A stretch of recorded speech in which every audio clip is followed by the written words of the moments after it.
Good morning, students. Today we will be talking about Bhakti Panth. What is Bhakti? Bhakti means devotion towards God. So we will see about Bhakti Panth. In this chapter, you will be learning Bhakti Panth, that is the path for devotion towards God. We will talk about the main features of Bhakti Panth. We will speak about how was the Bhakti movement in India, the important saints of Bhakti Panth, how the Bhakti Panth was in Karnataka, and what were the effects, or you can tell, the positive effects of Bhakti Panth. So, what is Bhakti Panth? Bhakti Panth means the path of Bhakti. This emergence of Bhakti movement was a very important feature of the medieval India. Now, if you all know, India was being divided into three parts: the ancient India, the medieval, and the modern India. So, Bhakti movement was a very important feature of medieval India. The concept of mukti, that is salvation, sometimes we also use the word nirvana, has found an important place in the tradition of Indian religious and spiritual thought. At the end of the day, actually, if you see, everybody wants to completely get salvation or mukti, completely away from all the circles of births and death. In the tradition of Indian spiritual thought, various paths of attaining moksha or mukti have been advocated, have been taught. As a result, there were four margas which were considered very important to reach or to attain mukti, salvation, nirvana. They were your Jnana Marga. Jnana means knowledge. Bhakti Marga, that is devotion. Karma Marga, that is your deeds, the good deeds. And Yajna Marga, that is doing penance. Various philosophers and social reformers. Who are called as social reformers? The people who tried to completely reform the society. They advocated the liberal Bhakti Marga or the Bhakti Panth. They felt that we can reach God through having complete faith in Him, completely surrendering ourselves to the Almighty. Let us now see the main prominent characteristics features of Bhakti Panth. First one, Bhakti means pure faith in the God.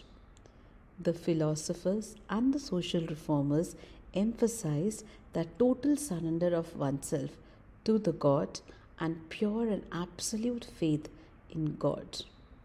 These were the basic tenets of Bhakti Panth. You can tell basic mantras of Bhakti Panth.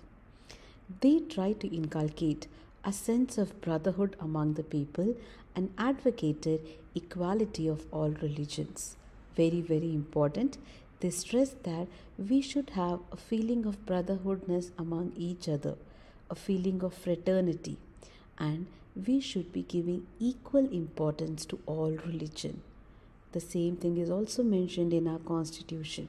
We call by the name secular, wherein we treat or we give equal respect to all religion. So Bhakti Panth also emphasized on equality prevailing among all religions. The other features, they never engaged in any rituals. They worshipped God, the God who was called by many names like Rama, Krishna, and Allah.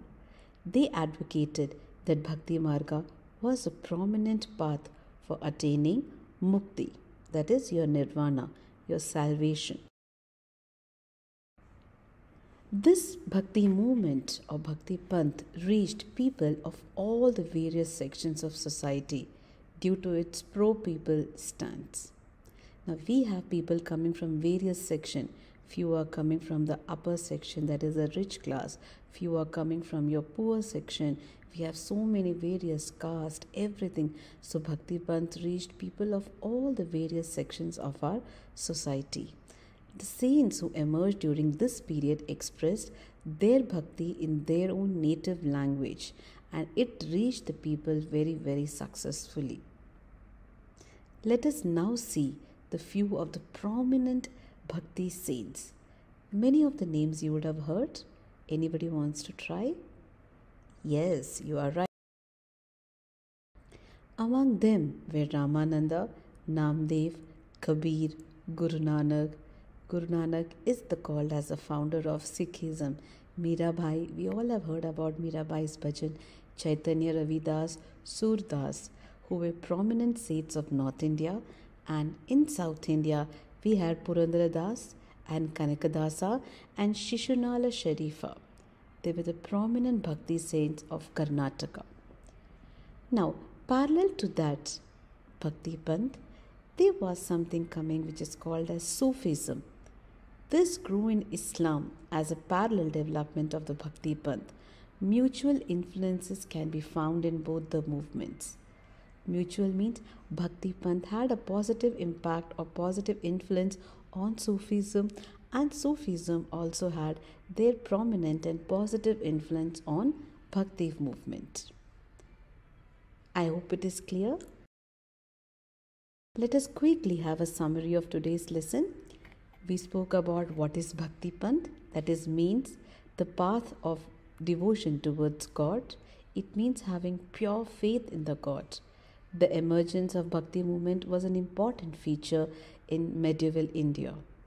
Various philosophers and social reformers advocated the liberal Bhaktipanth, or you can tell Bhakti Marga, as a main method to attain mukti, attain salvation.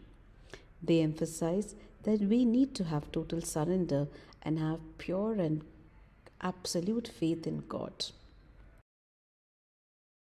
They also emphasized on equality among all the religions and promoted the feeling of brotherhoodness among the people. They never emphasized that we should be indulging ourselves in doing rituals. Bhaktipanth reached people of all the various sections of the society. The saints expressed all their feeling of bhakti in their own native mother tongue, and as a result, it reached people very successfully. Parallel to Bhaktipanth, there emerged Sufism, and these two movements had mutual influences. Yes, children? Here a quick homework for you all. Please do it.